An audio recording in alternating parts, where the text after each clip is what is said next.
for those of you just tuning in. I'm currently reading my dad's manuscripts. It's my first read through on them. I haven't read through any of it, so it's going to be as a surprise to you as it is to me as what goes on in the story. Anyway, I'm almost done. It's chapter 22 of 26 chapters, and the name of the story is Sword and the Rose. So without further ado, I'm just going to launch right in. So, chapter 22. Lisanne Denier slipped the helmet from his head, revealing a cap of almost unbelievably blonde hair, somewhat darkened now with sweat. A smile gave his blocky figures a look of hearty goodwill, though something about his eyes seemed to hint that he would not be easily cozened, either at a bargain or at a battlefield. "I'll not hide the fact," he said, an outland accent touching his words gently, "that I've come here mainly because I've heard there was trouble here. My lads and I," he waved a hand to the group of men with him, 20 in all well armed and well armored. "My lads and I are merchants. We sell our skill, and we go where the trade takes us." Gwalsor nodded. He was thinking that well-trained mercenaries could be well worth their hire, but one had to be careful. A very able mercenary with a good following might well take advantage of the situation he found here in Grandel to cut the demons of his own. Cut out a demons of his own. And Gwalsor had put down a rebellion here scarce a month ago.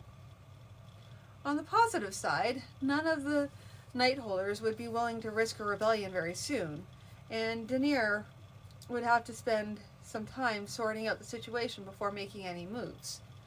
Grandel had hired men in their company now, but seldom a group such as this, under a recognized leader. Well, another thing for Melga to concern himself about. "I'd venture to say you've come far," he said. Again the broad smile. We had the misfortune to be on the losing side in a small dispute between a duke and his royal master, over in the kingdom of Hyderance, across the water. King Harrenhal is not a man to be forgiving of people who fight against him, particularly if they lose. We thought it healthier to set sail in this direction. "You'll likely have heard that we have little money available," said Gwalsor. "For all the fact that we've assessed fines against one of the perpetrators, the money comes in slowly, and much of what does come in goes to pay for rebuilding what was destroyed." Lisanne smiled. You'll not be finding us expensive, not if you happen to be faced with other enemies beyond the lords who rose up against you. We're good at our trade, unlike some who found a rusty sword and spavined nag somewhere, and go immediately to hiring themselves out. Gwalsor frowned thoughtfully. "I might be able to pay a silver a day for you and a copper for each of your men for about a month. After that, I would have to see if we needed you any longer." Gwalsor shook his blonde head.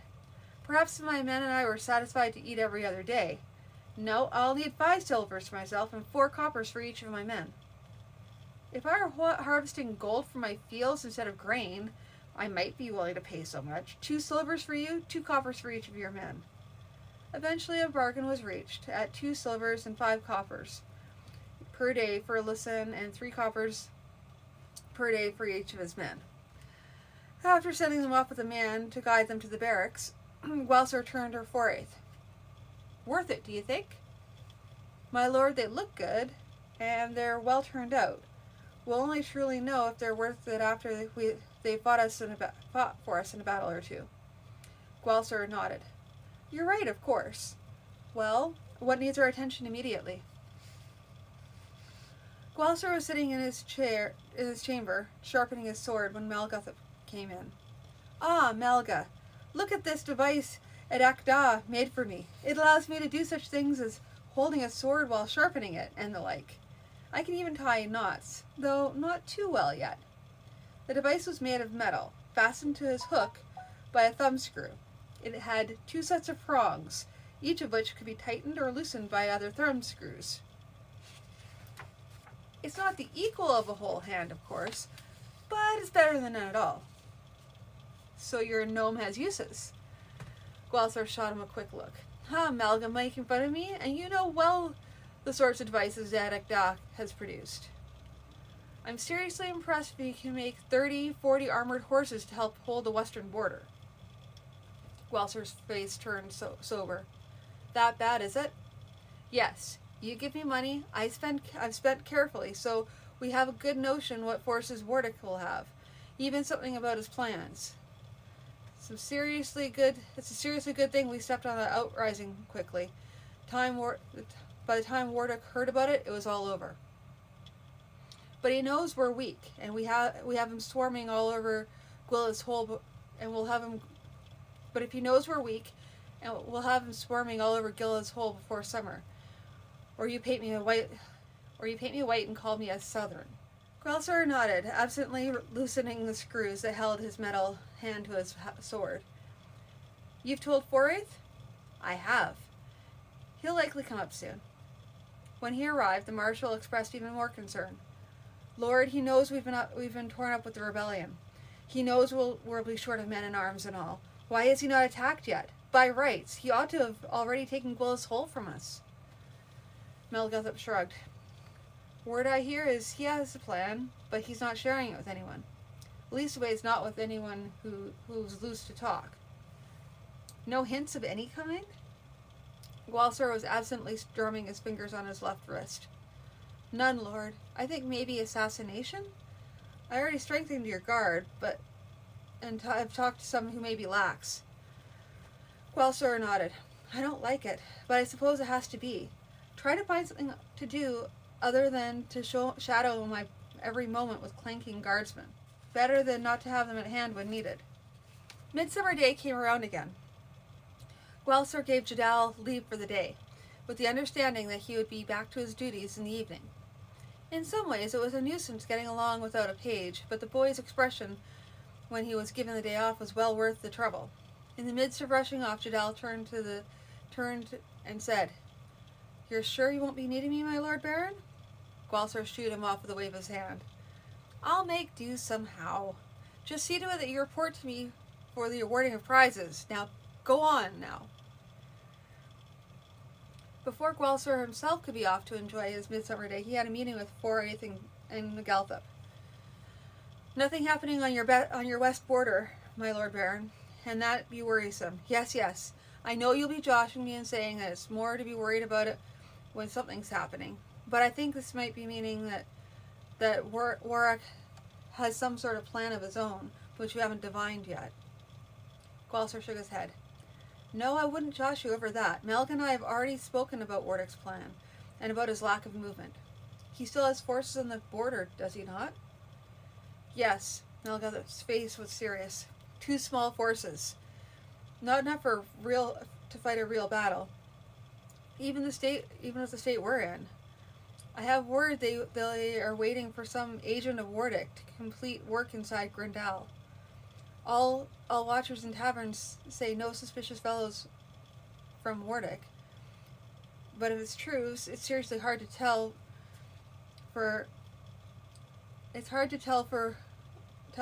from Warwick man from Grandal man. And if assassins are here, he'll be seriously careful not to look too suspicious.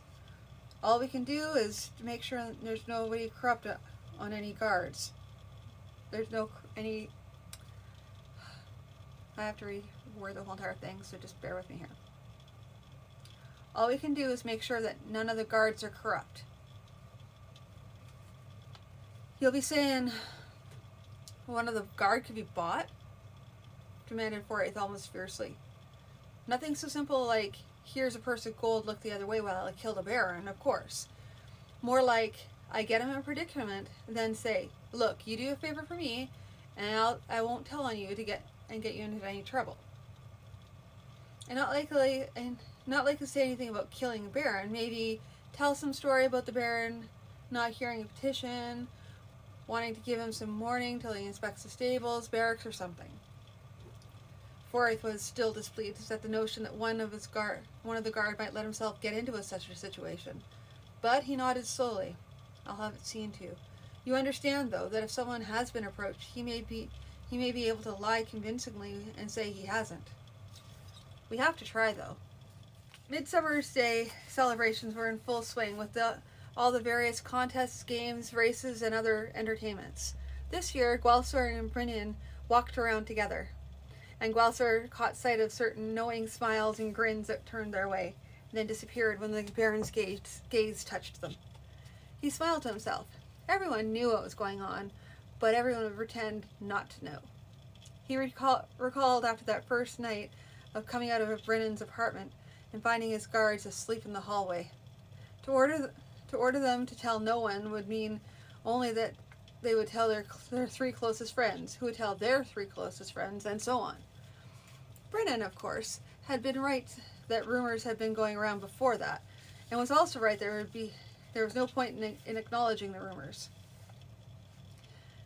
As the day went on, he noticed that he had not seen Jadal. While perhaps unusual, that was not necessarily surprising. A page, given time off, might well decide to disappear thoroughly, so nobody might suddenly give him a task to do, no matter that the Baron had given him the day free. Gwalsor spent a little time at the archery and crossbow butts. Still not an easy task for him, though Brynjan squeezed his arm encouragingly. He was relieved when he judged that he had spent sufficient time there and could go on to the quarterstaff bouts. The time came for the giving of the prizes, and he caught a hold of a tawny, pug-nosed page hurrying by.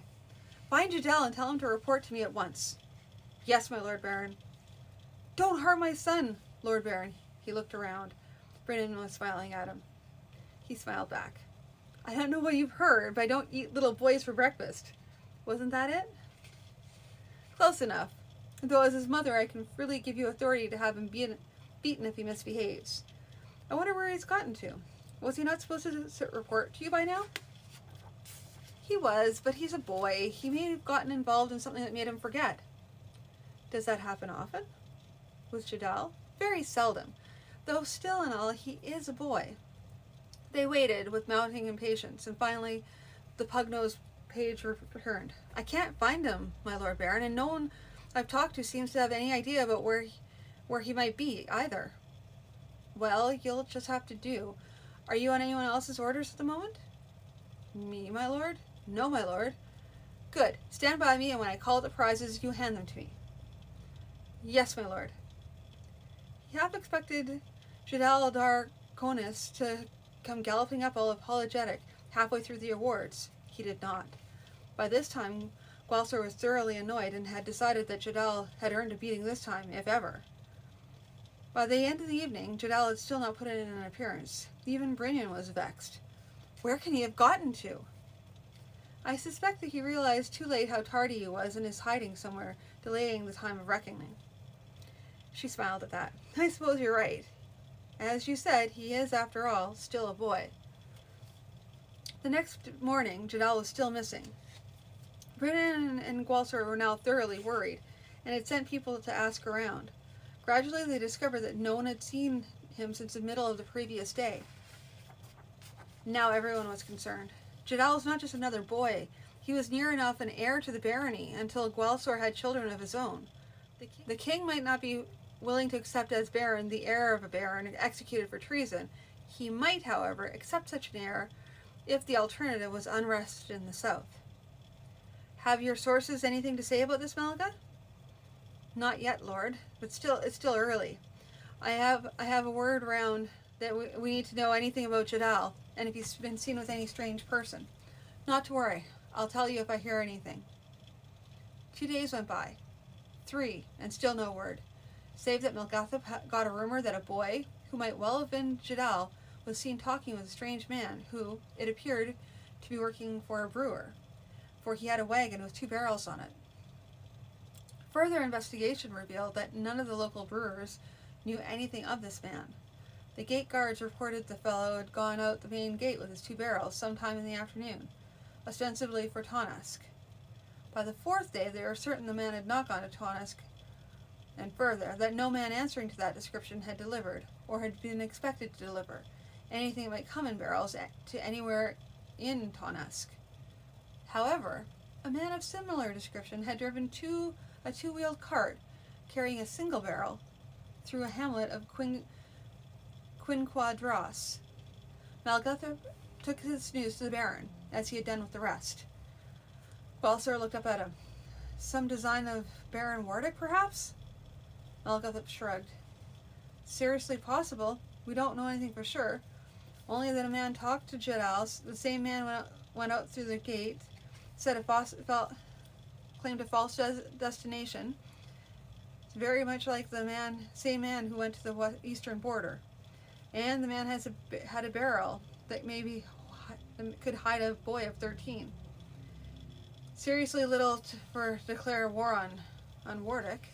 The 7th day after midsummer, an envoy from Baron Wardick with a green branch tied to his spear shaft, a sign that he came in peace. As soon as this news was brought to Gwalsor, he had a presentiment about the message that the ambassador might bring. He greeted the envoy in the audience chamber. The emissary bowed.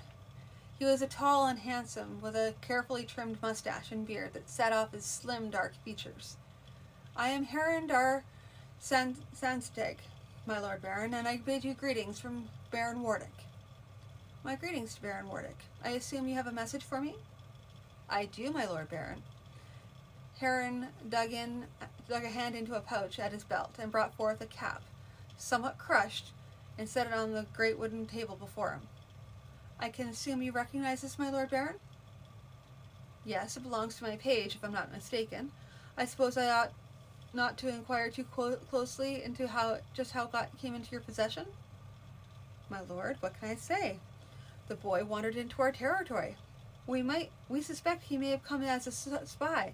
However, certain people recognized just who he is and thought perhaps he might be important to you. My Lord Baron Wardick is disposed to make a bargain with you. What sort of bargain might that be? My Lord Baron Wardick has as his guest one of your knight holders, a kinsman of his, Kendall Darasrick, by name. He might be willing to exchange the spy in exchange for the restoration of Kendall Darasrick to his place, as well as the restoration to my Lord Baron Wardick of the Bury of Gwilla's Hole and the territory immediately around it. Gwalsor tapped his fingers on his leather cuff. This is a thing I must think about. Certainly. However, my Lord Barrack requires your answer within 7 days, else you shall have to deal with the spy. You understand. I understand that your master is now sunk to making war on children. Yes, I shall see to it your answer is given you in time. You'll be given lodgings here until my reply is ready. Huron bowed, and the chief steward led him away. It still gave Gwalsor a start to see Coreldar Faithus in that office instead of Ralno.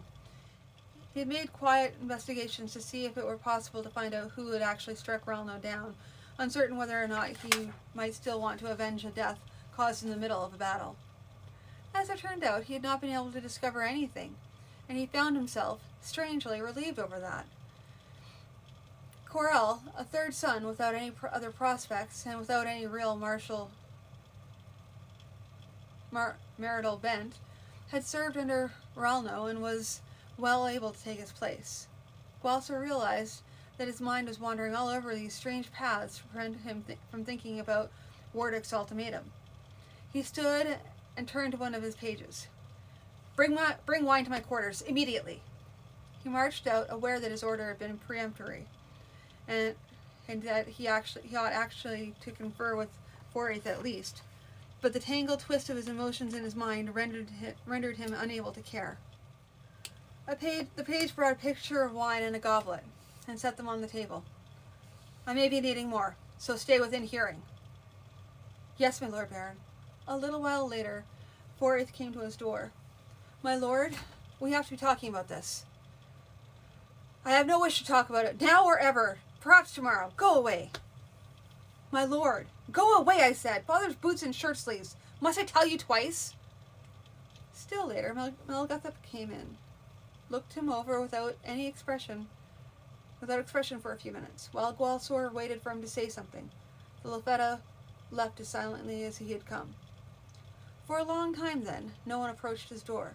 save for the page who was occasionally called upon to refill the pitcher of wine. A sudden, quiet presence at the door caused him to look up, expecting to look up again. Brynn stood there, her expression blank. I'm not drunk enough for this, he thought. Well, lady, which of them sent you? Nope, on the other hand, perhaps I am drunk enough to make a real fool out of myself. But her expression showed no sign that she had noticed his sneering tone. No one had to send me, my dear. Can you imagine the news of not coming to me eventually of what Wardick's man demanded? And knowing you, and how you would take this, I had to come to you. For a moment he had another cutting moment on his tongue, but instead he simply said, Lady, if it were merely a case of a demand for Gwilla's whole, I would let him have it, the next year or the year after, take it back from him by arms. But he demands that I also reinstate Dar Esric.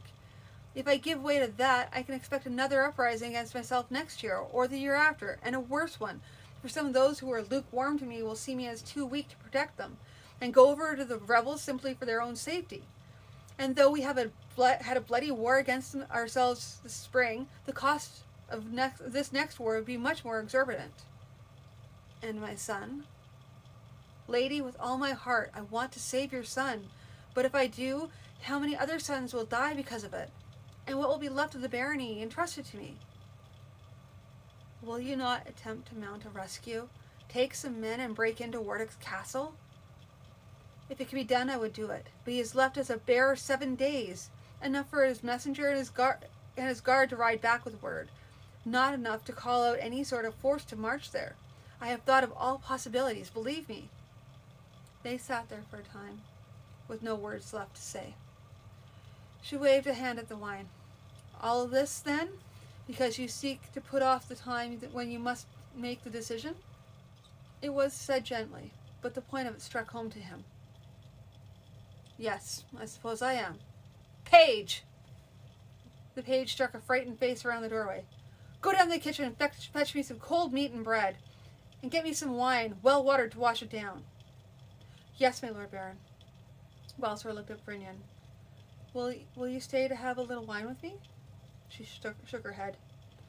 You don't need me sitting around watching you as you come to your decision. You might wish to talk to me later, though.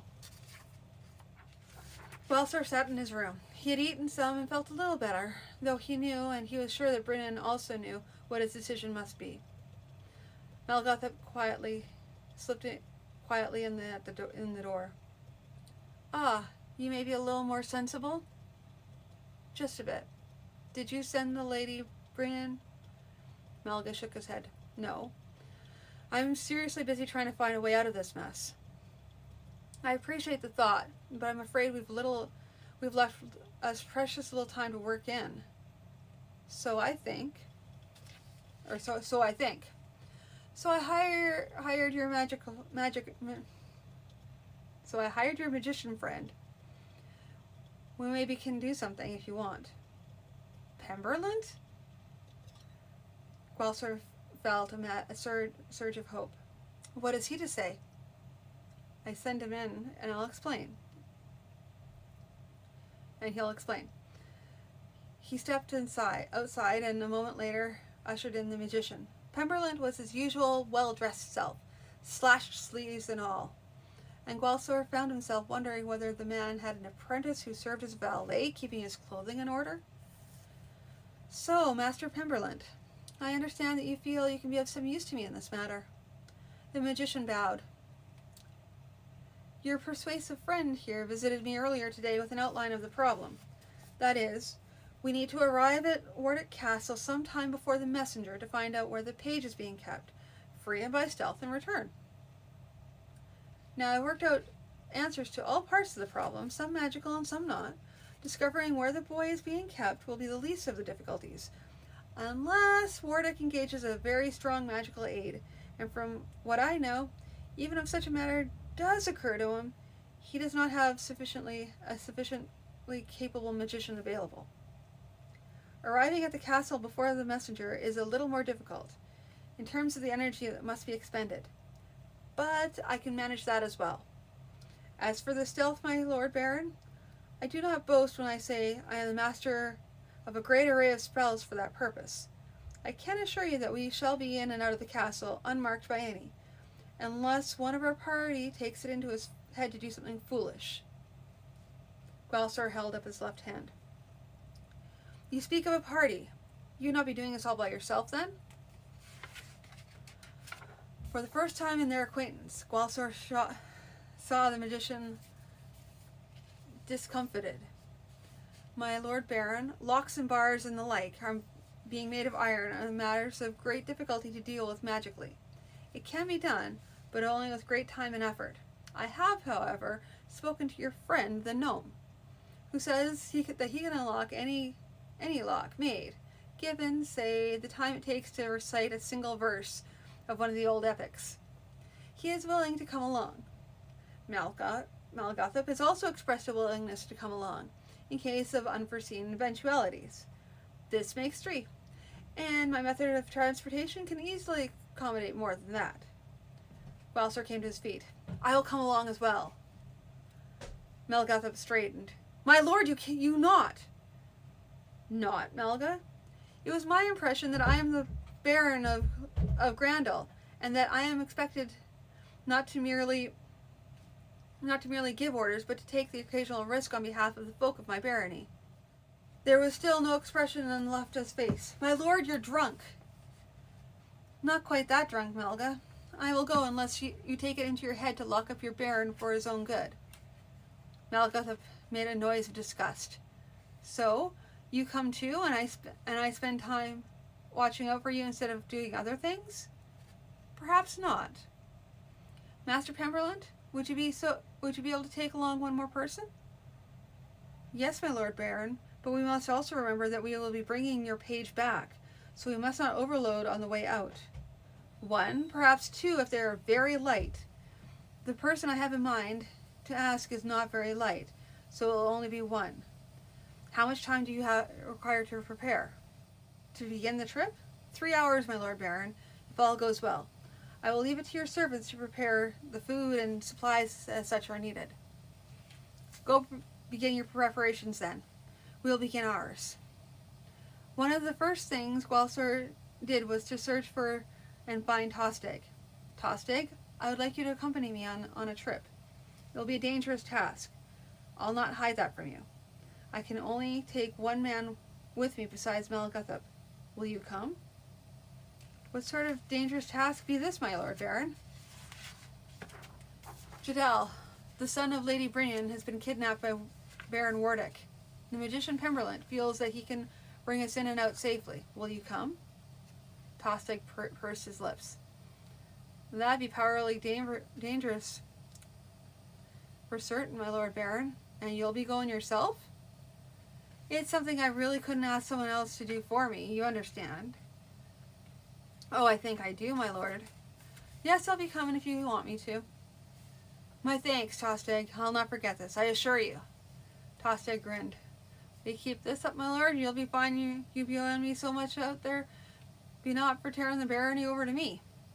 Gwalsor smiled in return. Be careful what you say.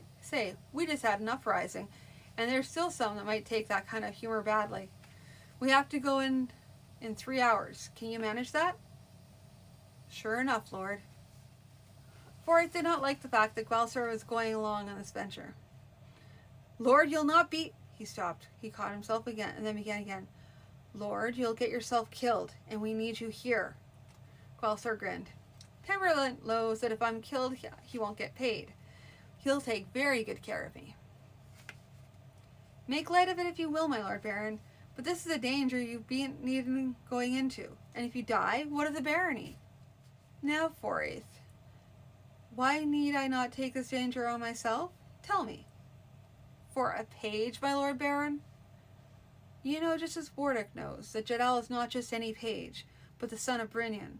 He has taken Jadal because of what Jadal's mother means to me.